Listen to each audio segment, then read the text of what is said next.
Shalom, selamat pagi dan salam sejahtera bagi saudaraku yang dikasihi Tuhan dimanapun kita berada. Kiranya tetap penuh semangat karena kasih Tuhan selalu menyertai. Sebelum kita melakukan segala aktivitas kita dan melanjutkan segala pekerjaan pada hari ini, marilah kita mendengarkan dan merenungkan firman Tuhan sehingga kita dimampukan untuk melakukan segala pekerjaan kita seturut dengan kehendak-Nya saja. Marilah kita berdoa. Ya Allah Bapa yang kami sembah dalam Yesus Kristus, terima kasih Tuhan untuk hari yang indah Tuhan anugerahkan bagi kami. Di pagi ini kami datang bersyukur kepada Tuhan atas kehidupan yang Tuhan anugerahkan dalam hidup kami. Tuhan, kami mau melakukan segala pekerjaan kami pada hari ini, dan kami mau belajar di dalam firman-Mu, sehingga firman-Mu terus menjadi kekuatan dan semangat bagi kami untuk dimampukan melakukan segala pekerjaan kami seturut dengan kehendak-Mu. Kami mau belajar dalam firman-Mu, kiranya Tuhan berkenan memberkati kami, sehingga firman-Mu menjadi berkat bagi kami. Berfirmanlah Engkau ya Tuhan, sebab kami telah siap mendengar.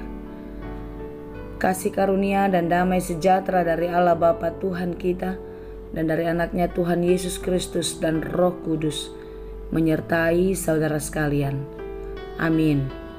Firman Tuhan untuk kita pada hari ini yang disesuaikan dengan Almanak HKBP Sabtu 27 Agustus 2022 tertulis dalam kitab Yeremia 31 ayat 14. Dungi marlobi-lobi matondi ni akamalim di tabo-tabo jala busuran bangsoku marsaulihon dengan basaku nina Jahuba. Aku akan memuaskan jiwa para imam dengan kelimpahan, dan umatku akan menjadi kenyang dengan kebajikanku. Demikianlah firman Tuhan. Dampak COVID-19 masih sangat terasa sampai hari ini. COVID-19 menghantam semua lini kehidupan manusia.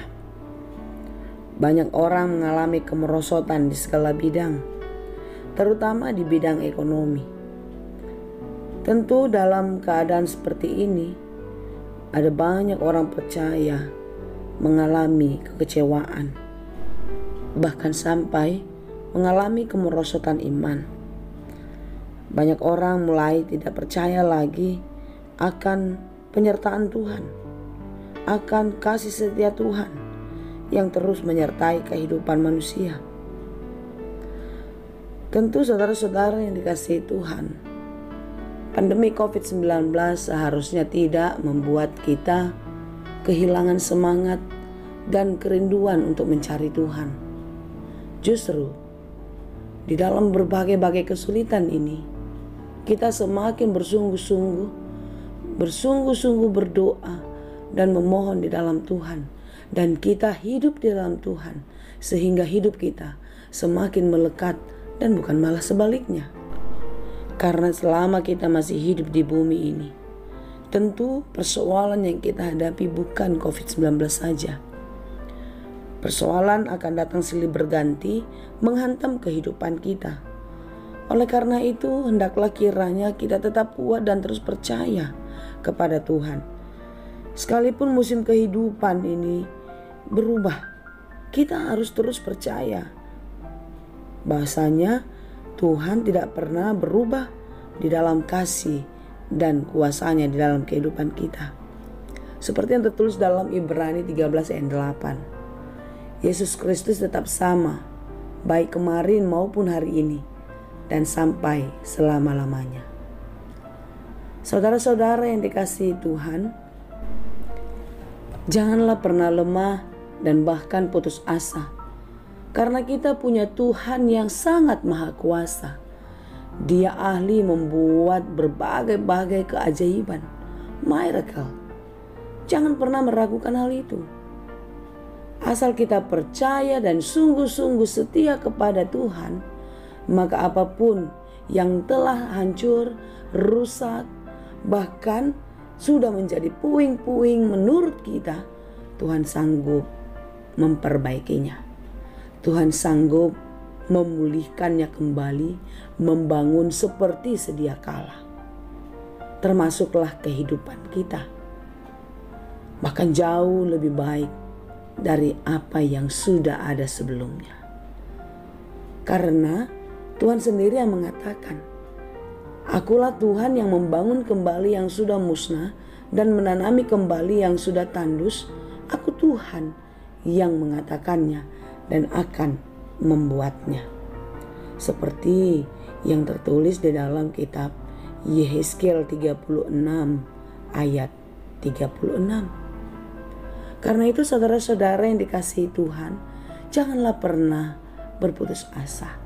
Jangan pernah menjauh dari Tuhan. Teruslah percaya kepadanya. Inilah yang dilakukan Tuhan kepada bangsa Israel. Tuhan memulihkan yang sudah rusak.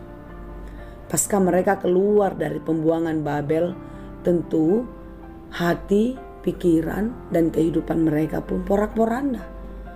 Karena segala peristiwa yang mereka alami di Babel itu sangat menyakitkan. Dan ketika mereka kembali ke Yerusalem pun, hati mereka sangat sakit.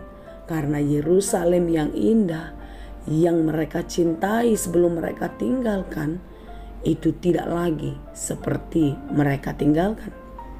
Hancur, berantakan, dan tidak ada lagi keindahan. Karena itulah Allah mau memulihkan. Allah mau menjadikan semuanya menjadi baru. Dan janji ini disampaikan Allah kepada bangsa itu melalui Yeremia. Agar mereka tetap bertahan, tetap kuat, dan terus percaya kepada Tuhan. Apapun yang mereka pikirkan tidak mungkin, dan sikap apatis itu harus disingkirkan dari kehidupan mereka, dari pikiran mereka. Karena Allah adalah Allah yang setia, yang akan memuaskan, yang akan memberikan kelimpahan kepada umat dan kepada seluruh orang-orang yang dicintainya. Seperti renungan kita pada hari ini. Aku akan memuaskan jiwa para imam dalam kelimpahan, dan umatku akan menjadi kenyang dengan kebajikanku. Demikianlah firman Tuhan. Percayalah, semua kebaikan sudah disiapkan Tuhan dan akan diberikan kepada kita, asallah kita datang, berseru, berserah, dan pasrah hanya kepada Tuhan. Jangan memakai kekuatan, pikiran, dan perasaan kita sendiri untuk menyelesaikan semua persoalan.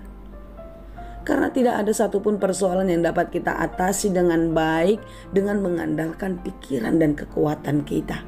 Mengandalkan pikiran dan kekuatan manusia, mengandalkan kekuatan yang datang dari dunia.